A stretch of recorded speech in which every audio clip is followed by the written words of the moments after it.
नमस्कार, आपण पाहत आहात आलमगीर न्यूज लाईव्ह 24 बातम्या अहमदनगर जिल्ह्यातील।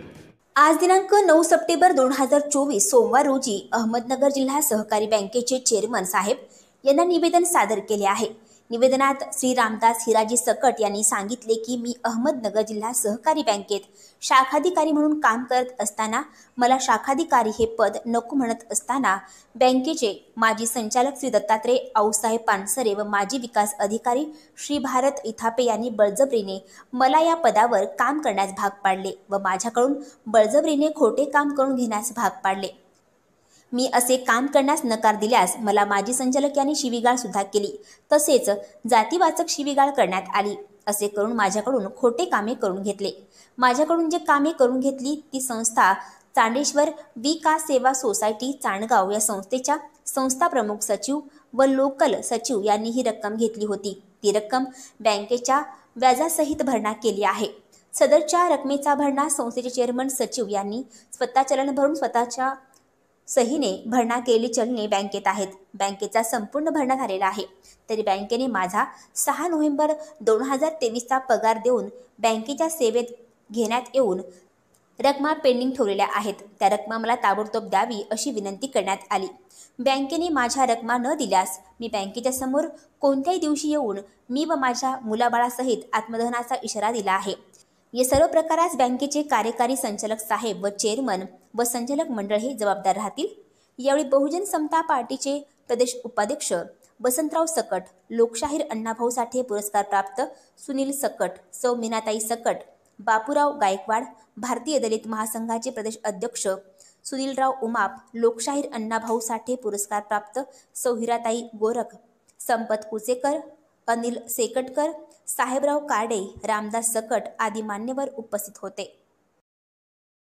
आमचे माजी सहकारी सकट यांनी जे निवेदन दिलेलं आहे ते निवेदन मी संचालक मंडळाकडे पोस्ट करून त्यांच्याकडून योग्य ते आदेश घेतले। सकट बहुजन समता पार्टी राज्य उपाध्यक्ष आज या ठिकाणी रामदास सकट व मीनाताई सकट यांनी त्यांच्यावर झालेल्या अन्यायाच्या बाबत या सहकार बँकेच्या प्रांगणामध्ये आत्मदानाचा इशारा दिला होता।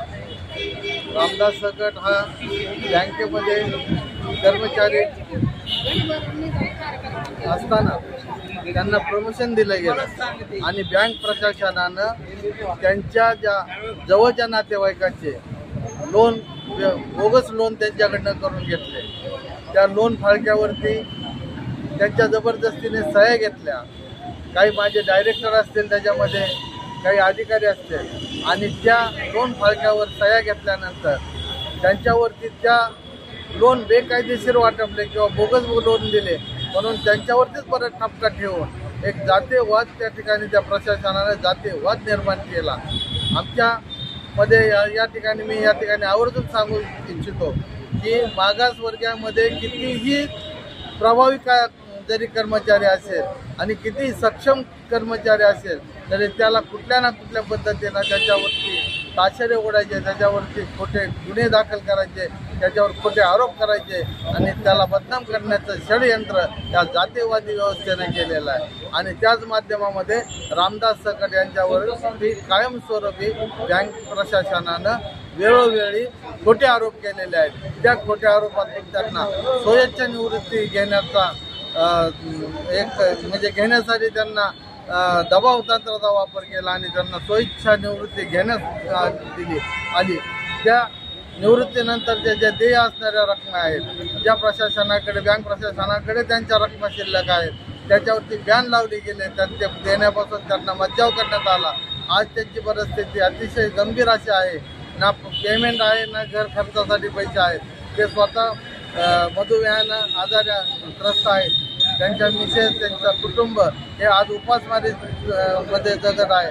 तरी त्यांना माझी विनंती आहे प्रशासनाला त्यांच्या असणारे जे काही देय रकमा आहेत त्या त्यांनी तातडीने द्याव्यात, अन्यथा आज आम्ही त्या प्रशासनाचं ऐकून हे आंदोलन मागे घेतलेलं आहे। ते पुढच्या काळामध्ये आम्ही मागे न देता तीव्रपणे ते आंदोलन छेडण्यात येईल एवढी या ठिकाणी प्रशासनाला इशारा देतो।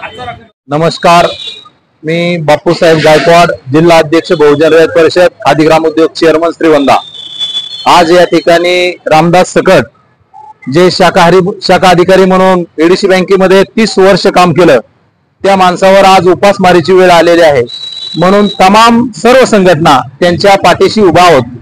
आज त्यांच्यावर जो झालेला अन्याय आहे तो असा अन्याय आहे की ज्यांनी प्रकरण बोगस करायला लावली त्यांच्यावर कारवाई झालेली नाही, परंतु ज्यांच्यावर दबाव आणून प्रकरण केली त्यांच्या मात्र त्यांच्या रोजीरोटीचा त्यांना सस्पेंड करून त्यांची आयुष्यभराची कमाई या बँकेने रखडून ठेवलेली आहे। आज तो माणूस शुगर पेशंट आहे। या तुमच्या या दबावामुळे किंवा त्या पैशाच्या लोभापोटी या काही कार्यकर्त्यांच्या खुश करण्यासाठी ज्या संचालकांनी बोगस प्रकरण करायला लावली त्यांच्यावर तर खरी कारवाई व्हायला पाहिजे। त्यांची कारवाई न होता या शाखा अधिकाऱ्यावर जर कारवाई होत असेल तर आमचं म्हणणं आहे की शाखा अधिकारी जर दोषी असेल तर ज्यांनी या पाळक्यावर सह्या केल्यात मग तो तिथला शाखा अधिकारी असेल, सचिव असेल, शिपाई असेल, ते संचालक असेल, सर्वांवर कारवाई सारखी व्हायला पाहिजे। अन्याय झाला तर सगळ्या व्हायला पाहिजे। आमच्या एकट्या शाखा अधिकाऱ्यावर अन्याय होऊन उपयोग नाही। आणि विशेषतः नाशिकच्या सहकार खात्याकडून ते निर्दोष आहेत, त्यांना तसा निकाल लागलेला आहे, तरी सुद्धा बँक त्यांची राहिलेली रक्कम देत नाही। आमची बँकेला नम्र विनंती आहे की 8 दिवसामध्ये त्यांची राहिलेली रक्कम पूर्णतः त्यांच्या खात्यात जमा करून त्यांना द्यावी, अन्यथा याच्यापेक्षा आम्ही उग्र आंदोलन या बँकेसमोर करू। परत काय नुकसान भरपाई झाली तर सर्व जबाबदारी बँकेची असेल, एवढी आव्हान करून एखाद्या थांबतो। आज या ठिकाणी रामदास सकट जिल्हा मध्यवर्ती बँकेमध्ये मॅनेजर म्हणून सर्व्हिसला होते। तर त्यांचं जे काही आज आंदोलन होतं ते आंदोलनाला सगळे आज या ठिकाणी समाजाचे सगळे कार्यकर्ते नेते या ठिकाणी आले होते, परंतु ज्या वेळेस 2 दिवसापूर्वी त्यांनी माझ्या कानावर घातलं की आम्हाला आंदोलन करायचं, त्यावेळेस मी त्यांना सांगितलं की आंदोलन करण्याची गरज नाही। या जिल्ह्याचे बँकेचे जे चेअरमन आहेत, अध्यक्ष आहेत, माजी मंत्री शिवाजीराव कर्डिले साहेब यांच्याकडे आपण जाऊया। आणि म्हणून परवा दिवशी आम्ही माननीय शिवाजीराव कर्डिले साहेब यांच्या घरी सर्व समाजाचे कार्यकर्ते आम्ही त्या ठिकाणी गेलो आणि जो काही प्रकार आहे घडलेला त्यांना सविस्तर आम्ही त्या ठिकाणी सांगितला। तर त्यांनी सांगितलं मी बँकेतून सगळे निश्चितपणाने माहिती घेतो आणि निश्चितपणाने तुम्हाला न्याय मिळवून देण्याचं काम करेल। आणि ज्यावेळेस आमदार शिवाजीराव कर्डिले साहेब यांनी ज्यावेळेस आम्हाला आश्वासन दिलं त्यावेळेस आजचं हे आंदोलन आम्ही स्थगित केलेलं आहे आणि आम्हाला ठामपणाने विश्वास आहे की आमदार शिवाजीराव कर्डिले साहेब हा प्रश्न निश्चितपणाने मार्गी लावेल। यांच्यावर बँकेच्या वतीने जर काही अन्याय झाला असेल त्या अन्यायाची त्वरित चौकशी करून त्यांना योग्य ते न्याय द्यावा आणि न्याय देऊन त्यांचे जे काही रखडलेल्या काही रक्कम वगैरे काही असतील ते त्यांना सर्व परत मिळावं। आणि जर असे नाही झालं तर पुढच्या माध्यमातून समाजाच्या वतीने आम्ही या अन्यायाला वाचा फोडू शकतो।